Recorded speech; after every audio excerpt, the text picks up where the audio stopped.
हरे कृष्णा। आज हम जानेंगे श्रावण मास के शुक्ल पक्ष में पड़ने वाली एकादशी के विषय में। हर साल 2 बार पुत्रदा एकादशी आती है, पहली श्रावण मास में और दूसरी पौष मास में। लेकिन सावन में पड़ने वाली पुत्रदा एकादशी का विशेष महत्व होता है। इस साल श्रावण मास के शुक्ल पक्ष की एकादशी तिथि 2 दिन होने के कारण असमंजस की स्थिति बनी हुई है कि किस दिन पुत्रदा एकादशी का व्रत रखा जाएगा। अब हम जानेंगे कि सावन पुत्रदा एकादशी की सही तिथि, मुहूर्त, पारण का समय और महत्व, और आखिर में व्रत की कथा सुनेंगे। श्रावण मास के शुक्ल पक्ष की एकादशी तिथि प्रारंभ होगी 4 अगस्त को प्रातः 11:41 से और इस तिथि की समाप्ति होगी 5 अगस्त दोपहर 1:12 पर। उदया तिथि के अनुसार सावन पुत्रदा एकादशी 5 अगस्त 2025 को मानी जाएगी। 5 अगस्त एकादशी के दिन पूजा का समय रहेगा सुबह 4:20 से सुबह 5:02 तक। इस दिन रवि योग रहेगा प्रातः 5:45 से 11:23 तक रहेगा। अभिजीत मुहूर्त दोपहर 12 बजे से लेकर 12:54 तक रहेगा। सायंकाल पूजन मुहूर्त साय 7:09 से 7:30 तक रहेगा। अब बात करते हैं एकादशी व्रत का पारण के समय की। श्रावण पुत्रदा एकादशी के अगले दिन यानी 6 अगस्त को प्रातः 5:45 से 8:26 तक व्रत का पारण कर सकते हैं।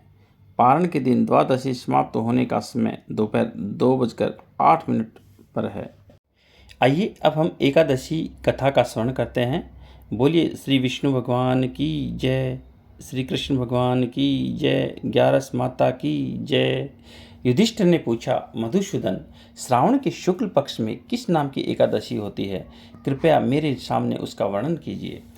भगवान श्री कृष्ण बोले, राजन, प्राचीन काल की बात है। द्वापर युग के प्रारंभ का समय था। महिष्मतिपुर में राजा महीजीत अपने राज्य का पालन करते थे, किंतु उन्हें कोई पुत्र नहीं था। इसलिए वह राज्य उन्हें सुखदायक नहीं प्रतीत होता था। अपनी अवस्था अधिक देख राजा को बड़ी चिंता हुई। उन्होंने प्रजावर्ग में बैठकर इस प्रकार कहा, प्रजाजनों, इस जन्म में मुझसे कोई पातक नहीं हुआ। मैंने अपने खजाने में अन्याय से कमाया हुआ धन नहीं जमा किया है। ब्राह्मणों और देवताओं का धन भी मैंने कभी नहीं लिया है।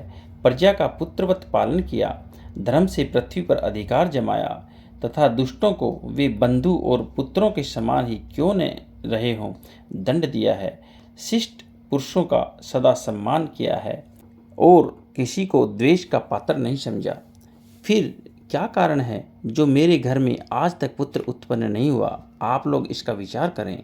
राजा के ये वचन सुनकर प्रजा और पुरोहितों के साथ ब्राह्मणों ने उनके हित का विचार करके गहन वन में प्रवेश किया। राजा का कल्याण चाहने वाले वे सभी लोग इधर उधर घूमकर ऋषि सेवित आश्रमों की तलाश करने लगे। इतने ही में उन्हें मुनि श्रेष्ठ लोमश का दर्शन हुआ। लोमश जी धर्म के तत्वज्ञ, संपूर्ण शास्त्रों के विशिष्ट विद्वान, दीर्घायु और महात्मा हैं। उनका शरीर लोम से भरा हुआ है। वे ब्रह्मा जी के समान तेजस्वी हैं। एक एक कल्प बीतने पर उनके शरीर का एक एक लोम विशीर्ण होता टूटकर गिरता है, इसलिए उनका नाम लोमश हुआ है। वे महामुनि तीनों कालों की बातें जानते हैं। उन्हें देखकर सब लोगों को बड़ा हर्ष हुआ। उन्हें निकट आया देख लोमश जी ने पूछा, तुम सब लोग किस लिए यहाँ आए हो? अपने आगमन का कारण बताओ। तुम लोगों के लिए जो हितकर कार्य होगा उसे मैं अवश्य करूँगा। प्रजाओं ने कहा, ब्राह्मण, इस समय महीजीत नाम वाले जो राजा हैं उन्हें पुत्र नहीं है। हम लोग उन्हीं की प्रजा हैं जिनका उन्होंने पुत्र की भांति पालन किया है। उन्हें पुत्रहीन देख उनके दुख से दुखित हो हम तपस्या करने का दृढ़ निश्चय करके यहाँ आए हैं। द्विजोतम, राजा के भाग्य से इस समय हमें आपका दर्शन मिल गया है। महापुरुषों के दर्शन से ही मनुष्यों के सब कार्य सिद्ध हो जाते हैं। मुने, अब हमें उस उपाय का उपदेश दीजिए जिससे राजा को पुत्र की प्राप्ति हो। उनकी बात सुनकर महर्षि लोमश 2 घड़ी तक ध्यान मग्न हो गए। तत्पश्चात राजा के प्राचीन जन्म का वृतांत जानकर उन्होंने कहा, प्रजावृंद अर्थात हे प्रजाजनों सुनो, राजा महीजीत पूर्व जन्म में मनुष्यों को चूसने वाला धनहीन वैश्य था। वह वैश्य गांव-गांव घूमकर व्यापार किया करता था। एक दिन जेठ के शुक्ल पक्ष में 10वीं तिथि को जब दोपहर का सूर्य तप रहा था, वह गांव की सीमा में एक जलाशय पर पहुंचा। पानी से भरी हुई बावली देखकर वैश्य ने वहां जल पीने का विचार किया। इतने में ही वहां बछड़े के साथ एक गऊ भी आ पहुंची। वह प्यास से व्याकुल और ताप से पीड़ित थी, अतः बावली में जाकर जल पीने लगी। वैश्य ने पानी पीती हुई गाय को हाँक कर दूर कर दिया और स्वयं पानी पिया। उसी पाप कर्म के कारण राजा इस समय पुत्रहीन हुए हैं।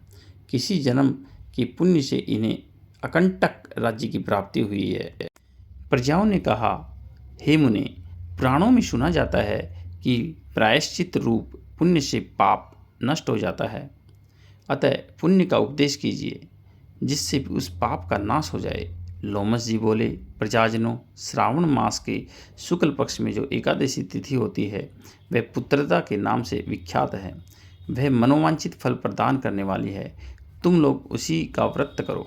यह सुनकर प्रजाओं ने मुनि को नमस्कार किया और नगर में आकर विधि पूर्वक पुत्रदा एकादशी के व्रत का अनुष्ठान किया। उन्होंने विधि पूर्वक जागरण भी किया और उसका निर्मल पुण्य राजा को दे दिया। तत्पश्चात रानी ने गर्भ धारण किया और प्रसव का समय आने पर बलवान पुत्र को जन्म दिया। इसका महात्म्य सुनकर मनुष्य पाप से मुक्त हो जाता है तथा इस लोक में सुख पाकर परलोक में स्वर्गीय गति को प्राप्त होता है। बोलिए विष्णु भगवान की जय, श्री कृष्ण भगवान की जय। जय श्री विष्णु, जय श्री विष्णु, जय श्री विष्णु। अब आप एकादशी व्रत का महात्म्य सुनिए। एकादशी का व्रत मोक्ष प्रदाता है। एकादशी चाहे शुक्ल पक्ष की हो या कृष्ण पक्ष की, उस दिन अन्न नहीं खाना चाहिए। जो एकादशी को अन्न खाता है वह अपना जीवन नष्ट करता है। एकादशी व्रत के इच्छुक को चाहिए कि 10वीं और द्वादशी को भी एक समय ही भोजन करे। एकादशी व्रत का महत्व जानने की इच्छा एक बार राजा पृथु ने नारद जी से प्रकट की। तब नारद जी ने जो कुछ राजा को बताया वही मैं तुम्हें बताता हूँ। सूत जी इस कथा को सुनाते हुए मुनियों से कहते हैं, एक समय नारद जी राजा पृथु से बोले कि हे राजन, गंगा के समान तीर्थ नहीं, माता के समान गुरु नहीं, विष्णु के समान देव नहीं और अन्न न खाने के समान तप नहीं, शांति के समान संसार में कोई सुख नहीं, सत्य के समान ज्योति नहीं और कार्तिक के समान मास नहीं, ज्ञान से बड़ा कोई लाभ नहीं और एकादशी के समान कोई व्रत नहीं। व्रत करने वाले को चाहिए कि प्रातःकाल उठकर भगवान का पूजन करे, पुराणों की कथा सुने और रात्रि को जागरण करे। अब आप इस संबंध में एक प्राचीन कथा सुनिए। हे राजन, नर्मदा नदी के तट पर गालव मुनि का एक बड़ा ही शोभायुक्त और मनोरम आश्रम था। उनका पुत्र भद्रशील भगवान विष्णु का परम भक्त था।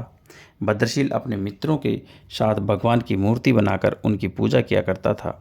उनके मित्र भी भगवान की पूजा करते थे। तत्पश्चात वह उन्हें उपदेश देता था कि वे एकादशी का व्रत भी करें। अपने पुत्र के उस चरित्र को देखकर एक बार गालव मुनि ने उससे स्नेहपूर्वक पूछा कि हे पुत्र, तुम हर समय भगवान विष्णु की पूजा अर्चना में लगे रहते हो तथा दूसरों को भी प्रेरित करते हो, यह उपदेश तुम्हें किसने दिया?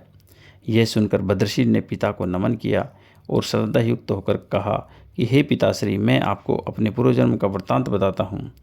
पूर्व जन्म में मैं चंद्रवंश में धर्मकीर्ति नामक राजा था। मैंने दत्तात्रेय जी से शिक्षा ली थी। उस जन्म में मैंने 1000 वर्षों तक शासन किया, किंतु जीवन के उत्तरार्ध में दुर्भाग्यवश में बुरी संगत में पड़ गया। वेद मार्ग छोड़कर मैं पाखंड के मार्ग पर चल पड़ा। मेरा आचरण बिगड़ा तो प्रजा का आचरण बिगड़ते भी देर नहीं लगी। एक दिन मैं शिकार खेलने के लिए वन में गया। उस दिन मैं भूखा प्यासा रहा। घूमते घूमते मैं नर्मदा नदी के तट पर जा पहुंचा। संयोगवश उस दिन एकादशी तिथि थी। वहाँ अनेक वैष्णव भक्त भगवान का कीर्तन कर रहे थे। मैं भूखा प्यासा वहाँ पड़ा रात भर कीर्तन सुनता रहा, क्योंकि भूख के कारण नींद नहीं आ रही थी। प्रातः होने पर इधर उनका कीर्तन समाप्त हुआ, उधर मेरे प्राण निकल गए। यमदूत मुझे लेकर चित्रगुप्त के पास जा पहुँचे। चित्रगुप्त ने कहा कि मैंने बहुत पाप किए हैं, किंतु एकादशी के व्रत के बाद चूंकि मेरे प्राण निकले, इस कारण मैं सभी पापों से मुक्त हो गया हूँ।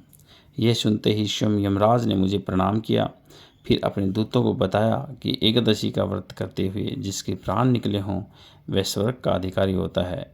जो कोई अनजाने में भी एकादशी का व्रत करता है उनके सभी पाप नष्ट हो जाते हैं। इसके बाद हे पिताश्री, मुझे एक सुंदर विमान में बैठाकर स्वर्ग भेज दिया गया। इसके बाद हजारों वर्ष तक इंद्रलोक और विष्णुलोक में निवास करने के बाद मैंने आपके यहाँ जन्म लिया। नारद जी बोले कि हे राजन, एकादशी व्रत की महिमा अपार है। जो भी श्रद्धा भक्ति से इस कथा को पढ़ता सुनता है उसके सभी पाप नष्ट हो जाते हैं और सब सुख भोग कर अंतकाल में वह वैकुंठ का अधिकारी होता है। श्रीमन नारायण नारायण नारायण। जय श्री कृष्ण, जय श्री विष्णु। हरे कृष्ण हरे राम।